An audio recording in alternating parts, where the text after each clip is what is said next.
Conclusiones. Clasificación de los mecanismos de defensa según las situaciones de angustia, el progreso del conocimiento de la actividad inconsciente, el yo y el amor, exactitud de esta clasificación, oscuridad en relación histórica entre las experiencias típicas del desarrollo individual y el origen de las particulares formas de defensa, paralelismo entre la actividad defensiva del yo contra un peligro interno y otro externo, represión, negación, formación reactiva, fantasías de transformación, en lo contrario, vuelta contra sí mismo, la elección del tipo de defensa, en qué medida el yo seguirá en la defensa instintiva de sus propias leyes y en qué magnitud se dejará determinar por el carácter del propio instinto, un proceso análogo, la deformación onírica, solidez del proceso defensivo, absoluta libertad del yo en la creación de las normas de defensa, magnitud de la función del yo, el triunfo del yo, la armonía entre el yo, el superyo y las fuerzas del mundo externo.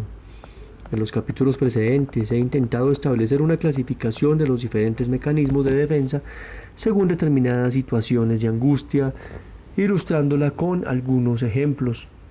Esta clasificación acaso se hará más exacta conforme avancemos en el conocimiento de la actividad inconsciente del yo.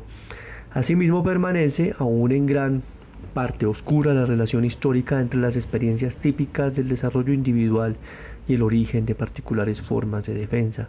Los ejemplos citados permiten suponer que las situaciones típicas en las que el yo recurre al mecanismo de negación se vinculan con la elaboración de ideas de castración y con experiencias de pérdida del objeto.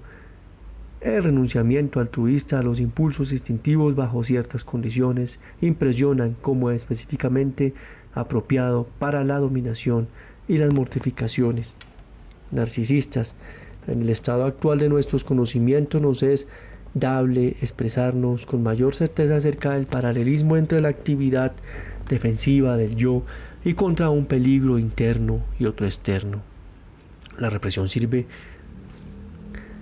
para rechazar los derivados del instinto, así como la negación para apartar los estímulos externos displacientes. La formación reactiva sirve como garantía contra el retorno de lo reprimido desde adentro y la fantasía de transformación, en lo contrario, como garantía de la negación contra las conmociones provocadas por el mundo externo.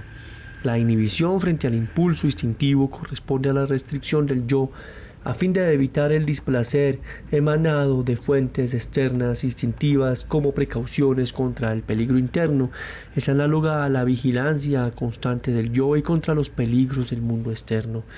Todos los otros procesos defensivos del tipo de conversión, en lo contrario, o la vuelta contra sí mismo, consiste en un cambio interno de los procesos instintivos mismos, cuyos equivalentes en el exterior son las tentativas del yo, que no trataremos ahora, dirigidas a provocar una actividad, modificación de las condiciones del mundo externo.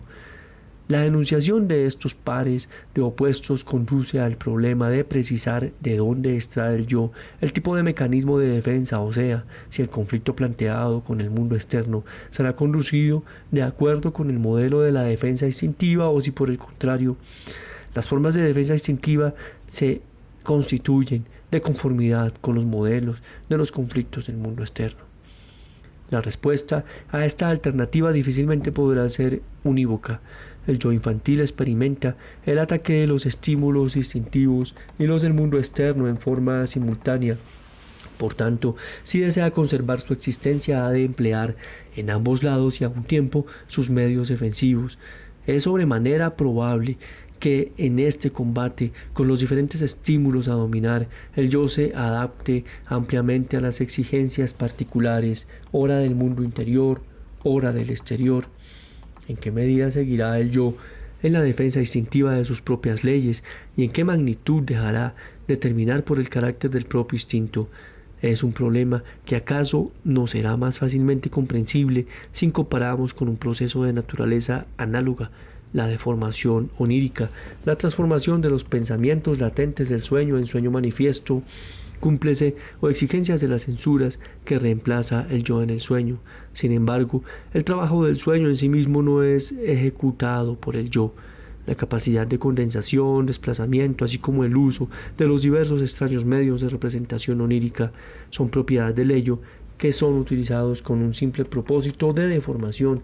De la misma manera, los métodos de defensa tampoco son puras condiciones del yo. En tanto estos influyen en el proceso instintivo mismo, sírvase también de las propiedades del instinto. El designio del yo de alejar el objeto instintivo de lo verdaderamente sexual a fin de dirigirlo a un objeto socialmente estimado como más válido puede ejecutarse, por ejemplo, empleando meramente el desplazamiento de los procesos instintivos o un mecanismo de sublimación. Al asegurar la represión mediante la formación reactiva, el yo se vale de la capacidad del instinto para la conversión. En lo contrario, cabe ejecutar que la solidez de un proceso defensivo que cuenta con este doble apoyo depende por un lado del yo y por el otro de la naturaleza del proceso instintivo.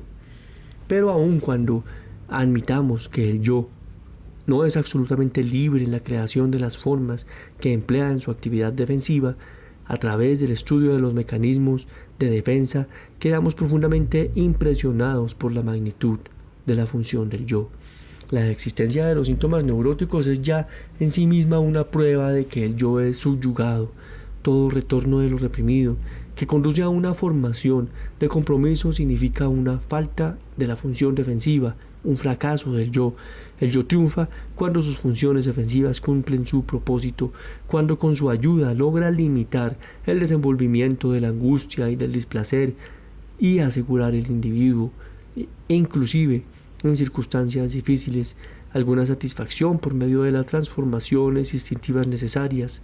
Por tanto, cuando, en la medida de lo posible, logra establecer una armonía entre el yo, el superyo y las fuerzas del mundo.